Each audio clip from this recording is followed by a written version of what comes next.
Hello, manifestors. So let's answer a question that is still asked out there, even though myself and many other YouTubers have answered this question before.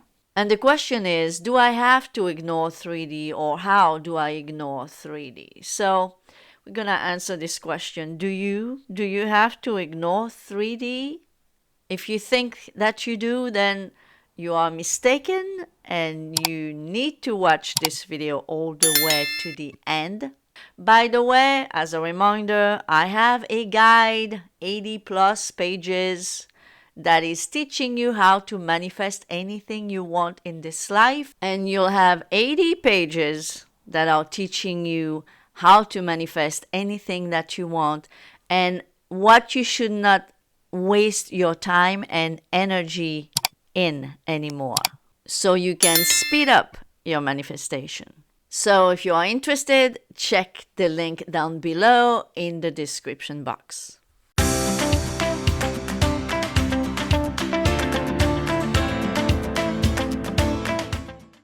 So let's answer this $1 million question that is still asked out there.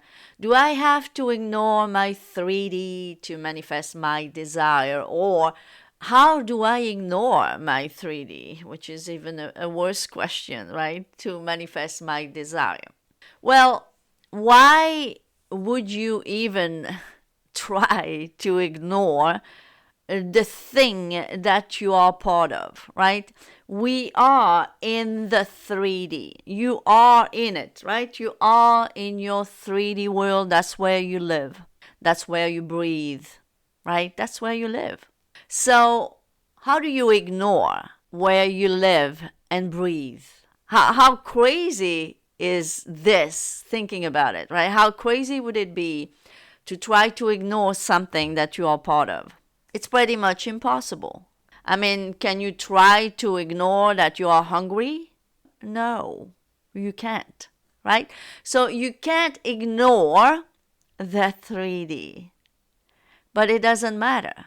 It doesn't matter because it's the wrong term.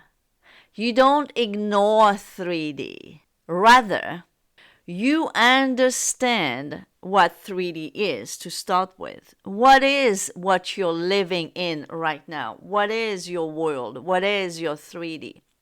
Well, it's a reflection of your consciousness. So whatever you have been conscious of being until now, this is your 3D. This is what you call life. Your life is a reflection of your inner world, of your consciousness. So you don't ignore 3D, because ignoring 3D would be ignoring what you've been imagining and creating until now, right? You don't need to ignore it, but what you need to do from now on, it's to understand that it's a reflection of who you have been within until now. So 3D is feedback. 3D is feedback. So you don't need to ignore your feedback, because your feedback, if you know how to use it correctly, will help you to understand what you've been doing in imagination until now. Because another big misunderstanding is that we imagine only in images when we close our eyes and lie down on the sofa or on our bed, and we imagine consciously. We don't imagine only in those moments. If you take some moments during the day or before you go to sleep, closing your eyes and imagine a specific scene that implies that you have a specific desire, that's perfectly all right. You should do that. But if you fool yourself into believing that's the only time that you are imagining things for yourself, you're wrong. We imagine pretty much 24/7. You are always imagining something. And the more you imagine unconsciously, the more you don't understand what's happening in your 3D world, of course. But the more you understand that imagination creates reality, and you train yourself, you train your brain, you train your mind to imagine consciously rather than imagining unconsciously, the more your 3D world will start to look like, feel like, and be like you want, rather than look like, feel like, and be like something you do not want at all. What is tripping most people? It's that, so they learn about this law and they learn intellectually that imagination creates reality. And then they learn about techniques. So whether it's affirmations or doing sats or doing any other technique that are supposed to put you in the state of being the person who has their desire. So while they do that, maybe a few moments, a few minutes, maybe a whole hour in a day, they spend the rest of their day thinking and feeling that they don't have their desire. And that part of you that is making you feel and think that you don't have your desire, it's the rational mind. And the rational mind can be more or less big depending on each individual. But at the base, all of us, every single one of us, have had at some point a huge rational mind. Even the ones who had the least rational mind still had a huge rational mind. But by digging a little bit into this law, we can train ourselves to leave the rational mind alone. We consciously decide to leave the rational mind to the side. And we can do that because we are not our rational mind. We just have a rational mind. While the rational mind is very helpful in 3D tasks, right? We need a rational mind for this 3D world, right? Sure, we do.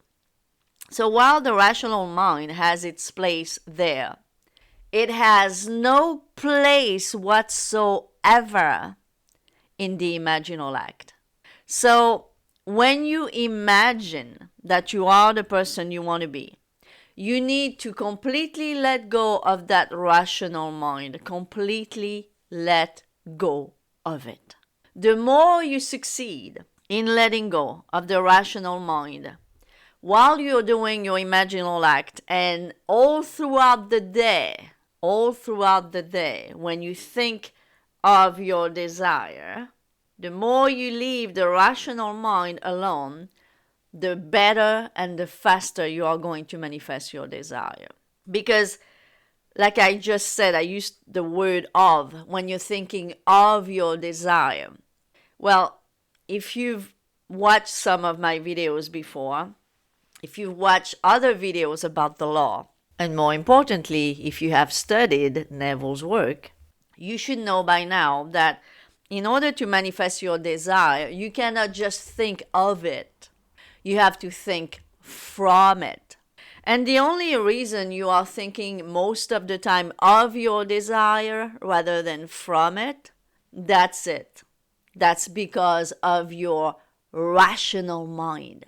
That's the rational mind that is preventing you from thinking from your desire, meaning from being the person who has whatever they want.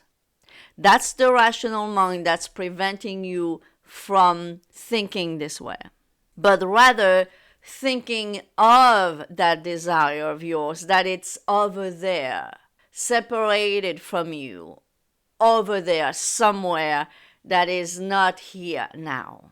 This is why the rational mind has no place in imagination and has no place in manifesting any desire you might have the fastest and easiest way possible. If I look back in my life, I realize that I both manifested good things and bad things while leaving my rational mind completely out of the picture. And I was not doing it on purpose, really, but I was doing it. So whether I had a good thing in my life and I started irrationally thinking about the worst case scenario. Well, guess what? The worst case scenario did manifest. And the other way around was true. While my 3D circumstances might have been completely horrendous, but I somehow managed to leave the rational mind alone and start imagining something better for me, that thing did manifest pretty quickly. In both cases, in all those cases that I have analyzed about my own life, every time I know for a fact that for some reason, somehow, good or bad, I had left the rational mind completely alone and dwell in a state of being a certain person who had a certain thing, whether it was good or bad, in both cases, it manifested very, very quickly. Very, very recently, and I'm not going to go into detail about this because I'm never going into detail about things in videos like this one where anyone can watch it, right? So just to tell you, very recently, I revised something that if I had put my rational mind in the middle, I would have never been able to revise it. Trust me, trust me, trust me. But I left my rational mind alone and revised it, right? Well, 24 hours later, that revision showed up for me. I had something happening from someone, right? From someone else, between parentheses, which is there's no separation, right? That showed me, wow, my revision is done. So that's how quickly, whatever it is, whether you revise or imagine something for the so-called future, when you leave the reasoning alone, guys, your manifestation happens very quickly. But the opposite is as true. When you put your rational mind in the middle between you and your desire, between you and your state, the state where you have your desire, when you put the rational mind in there, it really, really slows down your manifestation. Slows down your manifestation to the point that you could be at a standstill. So there's no such thing as ruining your manifestation, as I hear people ask sometimes. Did I ruin my manifestation? No, you can never ruin it, ever.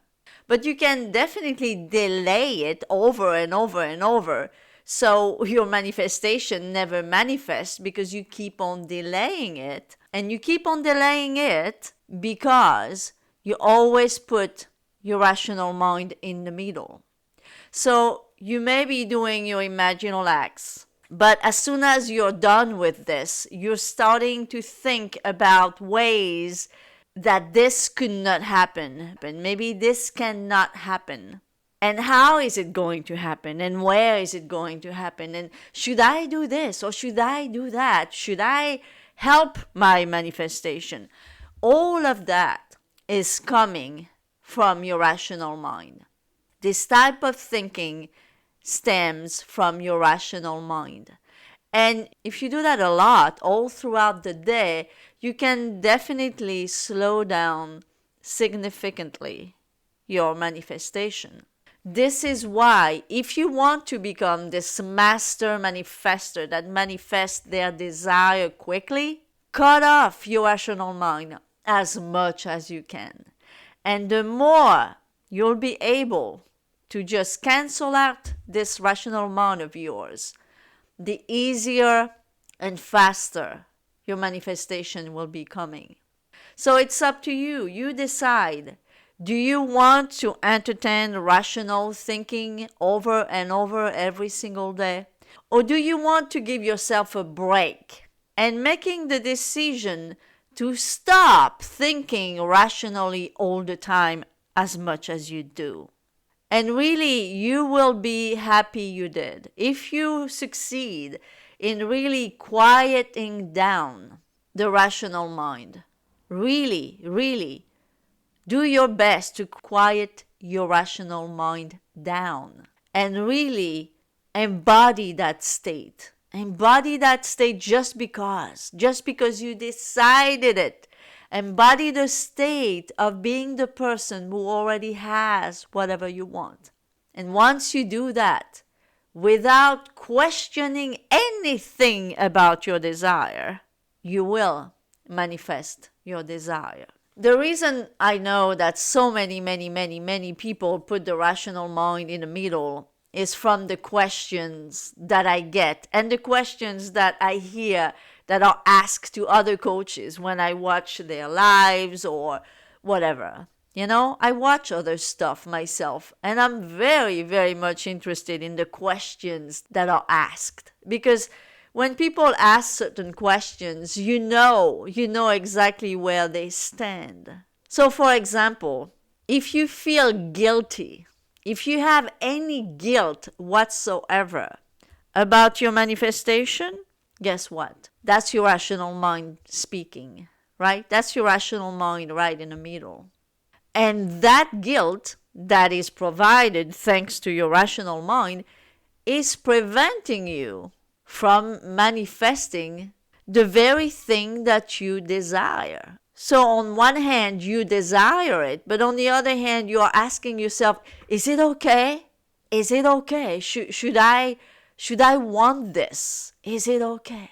If you understand the law, you understand that there are multiple realities. And if you have a desire, and it's not a desire to harm someone or kill someone, none of that, or rob someone. It's the desire to be with someone, for example.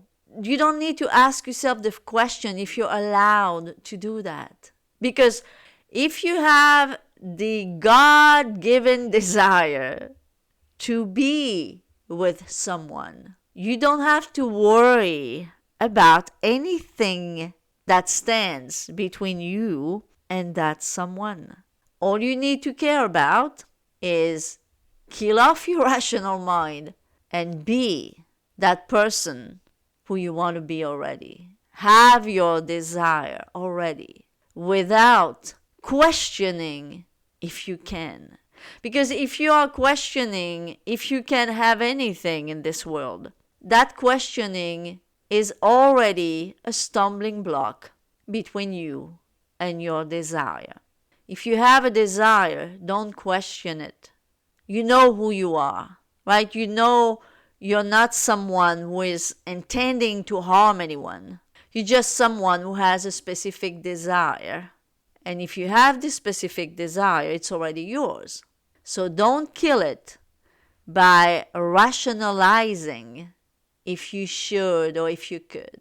As far as I'm concerned, if I have a deep desire, and no matter what I do, I still have that desire, it is a good sign that this desire is mine. And if it's mine, then it's already done. It's already mine. And I am not asking if I should or if I could or if it's right or if it's wrong. I know, I trust my God self. I have this desire and it is mine. And that's how you should be reasoning, if you reason at all, when you do have a desire. So I hope this video was helpful, guys, to help you understand what it really means to ignore the 3D and why you should not ignore it and what you should do instead when your 3D doesn't say what you want to hear or doesn't show you what you want to see. Thank you for watching, guys, and I'll see you next time.